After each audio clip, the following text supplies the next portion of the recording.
Bismillahirrahmanirrahim. Assalamualaikum warahmatullahi wabarakatuh. Alhamdulillahirrahmanirrahim. Al-Fatihah.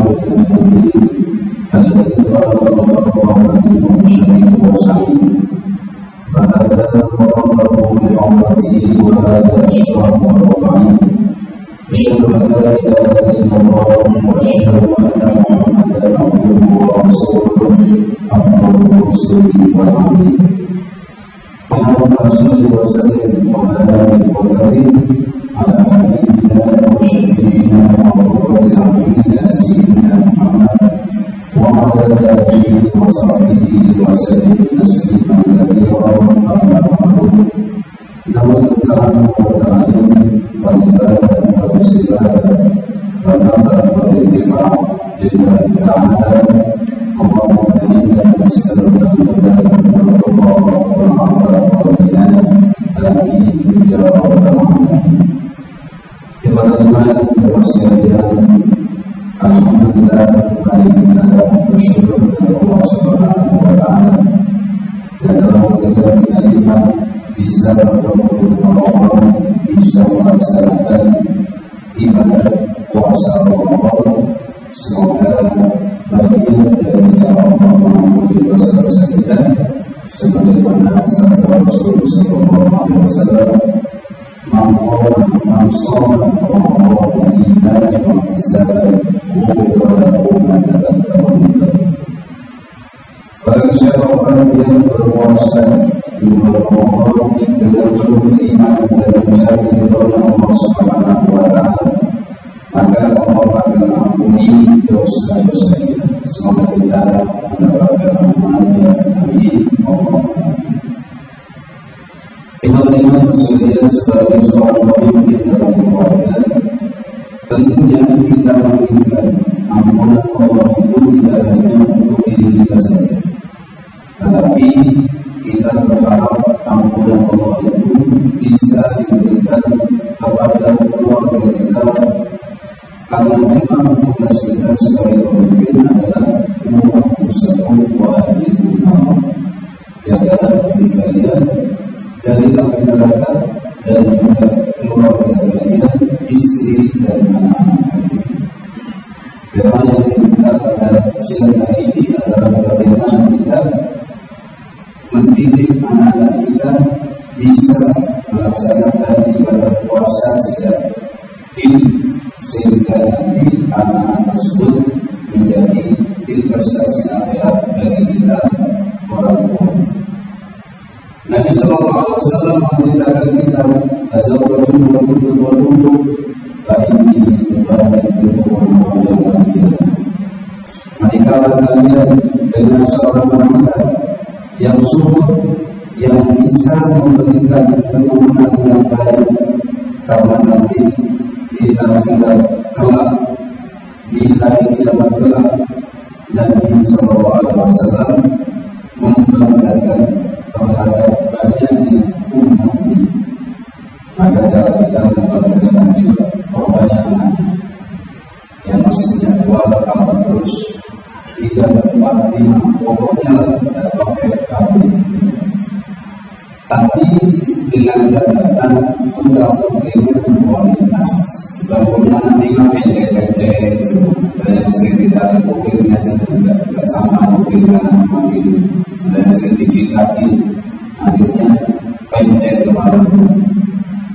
Maka ketika usaha kita untuk menjadikan anak sebagai investasi akhirat itu senada dengan anjuran Nabi, di mana dalam sabdanya Abu Hurairah radhiyallahu taala anhu anna Rasulullah sallallahu alaihi wasallam, sesungguhnya Rasulullah sallallahu alaihi wasallam bersabda, "Qala idza mata Adam, jika sudah mati anak Adam, in qaw'an wa amaluhu, akan putus amal-amalnya.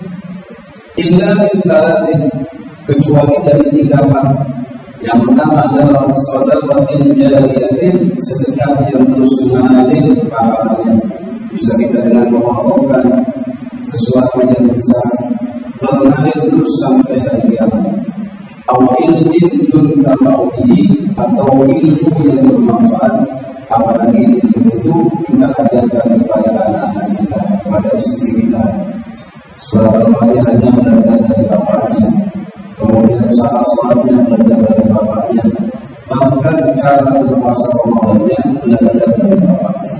Jadi walaupun bapaknya tidak, anaknya terus hidup beranak-anak, maka mendapatkan pahala. Atau kalau ada yang soleh yang punya anak yang soleh, yang ketika seorang bapak dan ibu didoakan dan juga terus dimintakan maghfirah kepada Allah Subhanahu wa Ta'ala, maka putusnya amal seseorang itu kalau sudah ada. Tapi ketika masih di dalam kubur dikirim doa sama anaknya, maka kita perlu mendapatkan maghfirah. Dan ini bersyukur yang punya anak banyak. Kalau saya punya anak 20, yang 19 orang satu tahun yang lalu 20, tapi ada satu istri manajer dalam itu dari 4 istri. Formasinya itu 8, dari istri pertama, istri kedua itu 4, istri ketiga itu tapi yang 5, istri keempatnya 6. Itu berbagai kalau bisa 20 terasa satu persatu. Namun proses satu itu proses.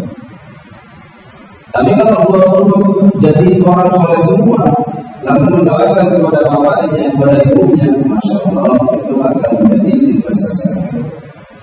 Yang kelima kita disuruh oleh Allah bila kita mampu tiba hari manusia dalam hubungan dengan Allah. Wahai orang yang beriman, diwajibkan kepada kalian berpuasa sebagaimana diwajibkan kepada umat sebelum kalian berpuasa. La'allakum tattaqun, agar kalian bertakwa kepada Allah Subhanahu wa Ta'ala. Faman syahida minkum asyhara falyasum, barang siapa orang yang bertemu dengan Ramadan maka berpuasa. Di sini kan orang kita sebagai seorang ayah mengajak anak dan istri kita untuk juga ambil bagian dalam urusan berpuasa. Seberapa penting mendidik anak itu untuk berpuasa? Sebagaimana pentingnya kita mendidik anak untuk melaksanakan sholat sampai dalam hadis itu dalam hal sholat. Di usia 7 tahun sudah mulai kita suruh, di usia 10 tahun bisa mulai kita pukul, tapi dengan cara memukul penuh kasih sayang, bukan dipukul langsung ampun kita dipukul. Jadi memukul itu pukulan sayang, bisa pakai nomor senjata, ada yang sholat, tangan sholat. Karena sayangnya orang tua terkadang anaknya ada sholat subuh dibiarkan, anaknya pacaran dibiarkan. Itu sayang yang salah. Justru kalau saya dengan benar melihat anak itu tidak melaksanakan kewajiban, itu melihat anaknya kepada keharaman, itu diusahakan untuk ditangkis alias dilindungi. Ada dalam Sahih Bukhari di mana dikisahkan Nabi Sallallahu Alaihi Wasallam pernah mengutus seseorang. Di sini dikatakan arsala Nabi sallallahu alaihi wasallam pada Asyura ila orang Ansar. Man asbara muftiran falyutim baqiyata yaumin wa man asbara sha'iman falyasum. Bahwasanya Nabi mengirim utusan ke kaum Ansar pada hari Asyura pada waktu itu, menyuruhkan bahwa siapa yang tidak berpuasa sejak pagi hari maka dia harus menggantinya pada hari yang lain, dan siapa yang sudah berpuasa sejak pagi hari maka dia lanjutkan puasa. Ada perintah dari Nabi yang dilakukan oleh para sahabat kepada anak-anak mereka adalah bagaimana anak-anak mereka juga ikut berpuasa, sampai mereka ini menyediakan permainan, kemudian juga menarikkan ketika mereka minta makan. Walaupun kita tahu bahwasannya syarat wajibnya puasa itu adalah berakal, kemudian juga baligh dan mampu. Maka di sini pinter-pinter kita sebagai orang tua bagaimana anak kita tidak menjauhi puasa, tapi dia bersemangat untuk berpuasa. Dalam hal ini bisa dengan beberapa cara. Yang pertama, bagaimana kita memberikan pemahaman bahwasanya puasa ini adalah cara Allah mengampuni dosa-dosa kita. Cara Allah memasukkan kita ke dalam surga-Nya, di mana ada pintu surga yang terdapat di sana namanya pintu raya yang hanya boleh masuk ke dalam surga. Nanti diceritakan surga ini atau mau minum susu sepuasnya, mau yang ada nanti di surga. Kalau minum di sini sepuasnya, bapak minum di sini.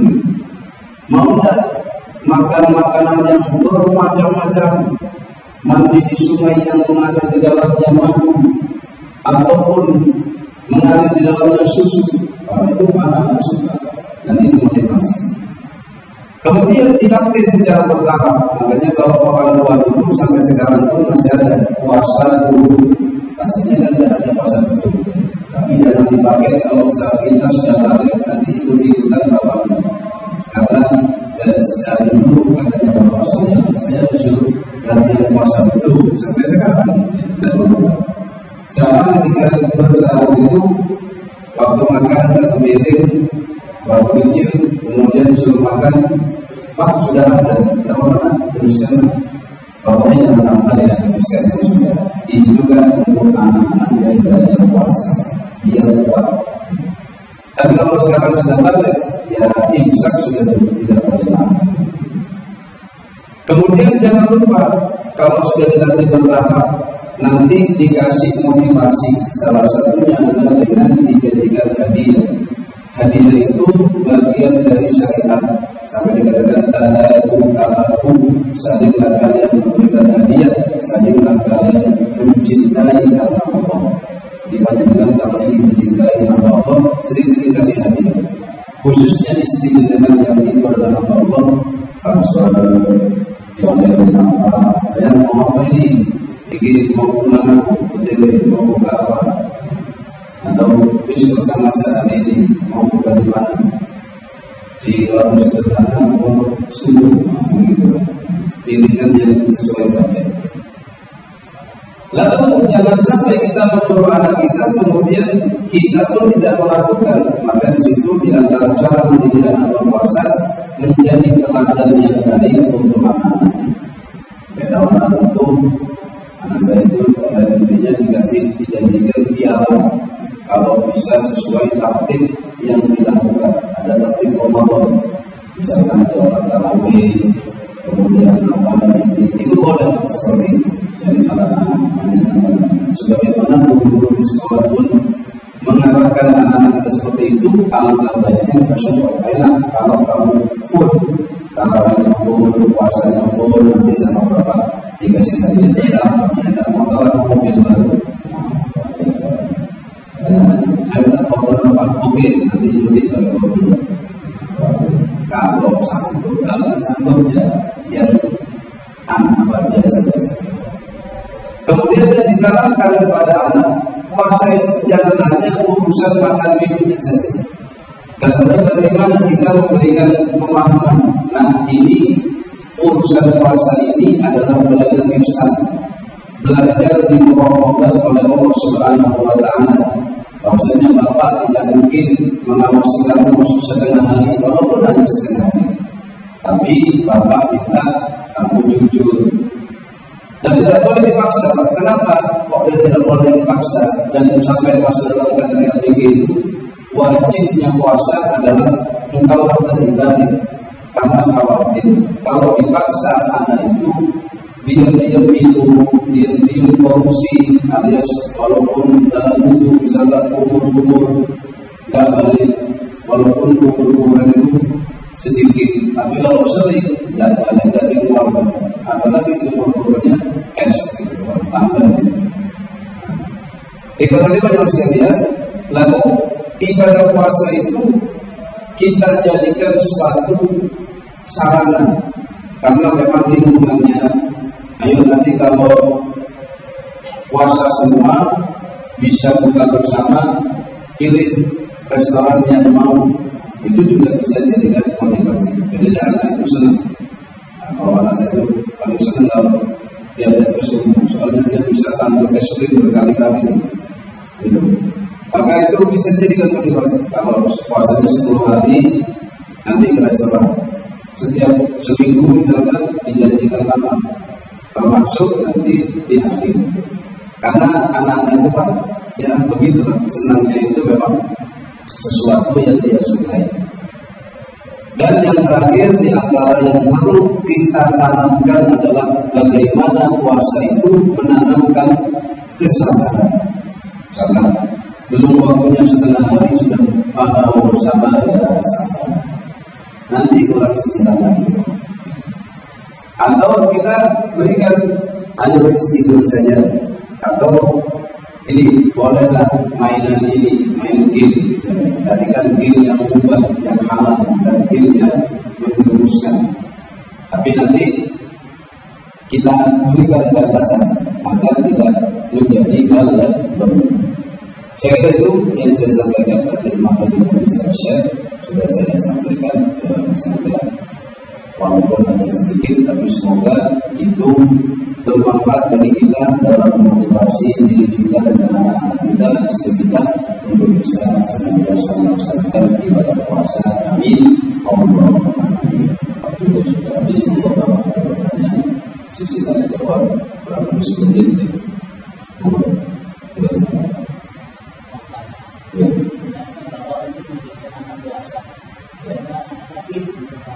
Tapi puasanya sudah dipakai.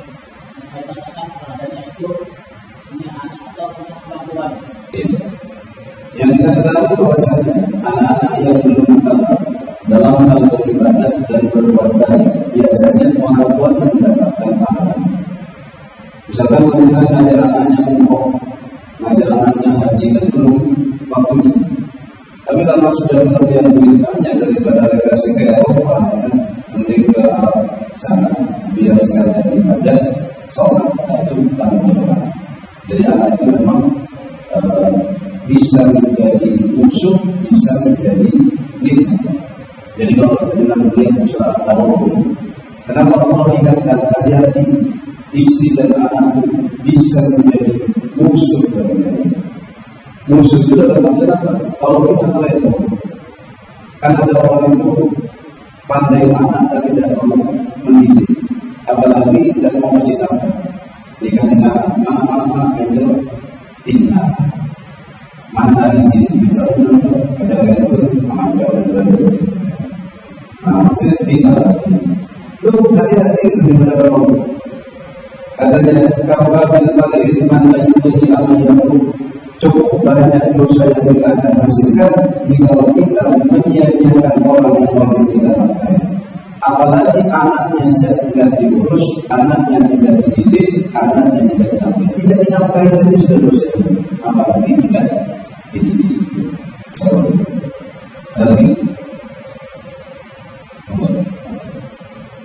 Dan itu dari mana harapan kita adalah masuk surga itu adalah bersama-sama Allah.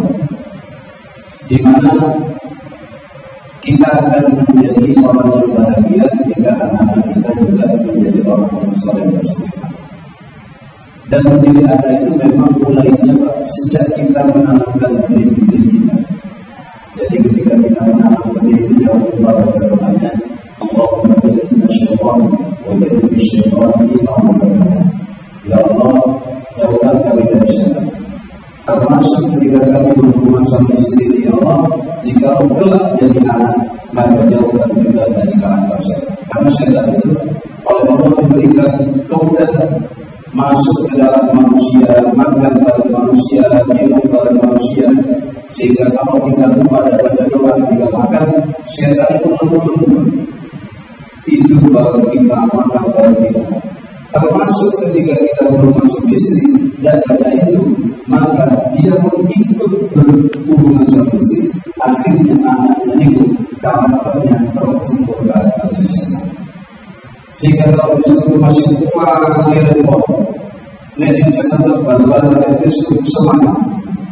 Tapi kalau pernah statusnya nggak masuk harus tidak terjadi harus sampai itu atur ya lebih sudah muslim untuk muslim mengikuti cinta Allah mereka sabar dan itu tadi banyak juga kenapa kalau kita itu istrinya hamil khususnya di masa-masa 4 bulan ketika ada di baru kita dianjurkan lebih mendekatkan diri kepada Allah karena ketika akan ditulis takdir dan ketentuan Allah dalam tangan tersebut doa kita ini punya pengaruh besar kita sama Allah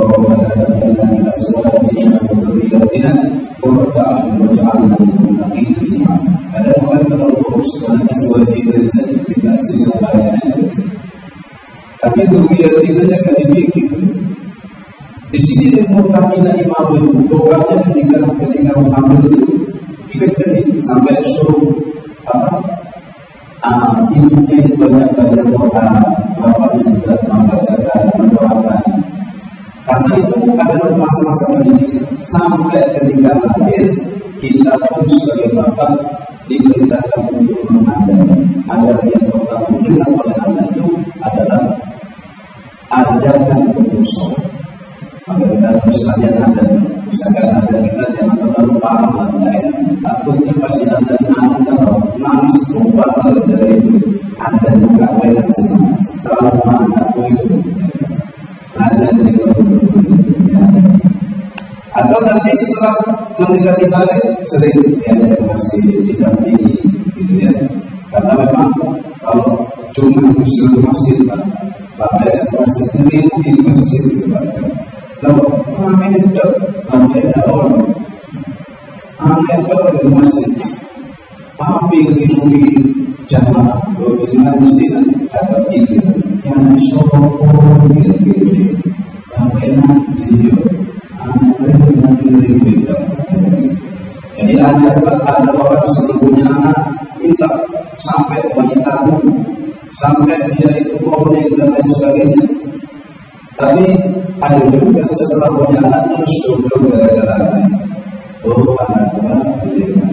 itu ujian anak itu kalau sampai punya anak nakal yang harus bertobat dulu itu adalah bapak jangan menangkap orang dulu anak itu dari kemudian anak itu mengambil anakku itu baik tapi nah kalau nakal harus kita tahu kalau terjadi kita salah etika, salah doa, salah ini dari apalagi yang terlalu aku dan juga salah wish opai penjelasan itu saking tingginya anak itu tak boleh seperti itu. Kemudian kalau ada anak yang mungkin tidak mengingatkan dalam hati kita maka tahan diri kita jangan sampai kita mendoakan dengan doa-doa yang jelek. Kenapa demikian? Karena itu Allah yang berdoa Rasulullah SAW. Ridhonya Allah itu ada ridho dan kepada ridho orang tua dan bukan Allah ada juga pada bukan orang tua. Maka kalau anak kita nakal lalu kita doakan mohon kata mobil kapal malah sebenarnya karena mobil bisa jadi saja karena dia sudah bikin luka orang tuanya dan membuka karena dia telah membukakan orang tua. Akhirnya kita mobil singsor tidak berarti di rumah sehingga dari rumah sakit awal. Maka orang tua maafkannya itu dengan doa. Maka Allah yang tinggi semoga Allah kasih kamu hidayah wajah itu doa Allah yang tinggi semoga Allah kasih hidayah. Maka kalau kita diuji oleh anak, mari kita berdoa kepada Allah dan kembali kepada Allah. Minta ya Allah, saya ridho dan saya berdoa. Mungkin saya salah dalam pendidikan saya, mungkin saya salah dalam memprioritaskan pendidikannya, atau saya salah ketika saya menaruh pendidikan bukan dengan doa-doa itu, dan mungkin saya salah ketika menunjukkan ruhnya saya kembali kepada sehingga anakku seperti itu. Insya Allah kalau kita berdoa kepada Allah, tapi kita kepada Allah yang dulu terbentuk dalam ini semoga kita diberikan oleh Allah Taala dalam beriman dan Islam sampai kita mati amin. Mohon maaf saya semoga kita diberikan manfaat khususnya bagi mereka. Subhanallah wa bihamdihi asyhadu an la ilaha illa anta astaghfiruka wa atubu ilaik.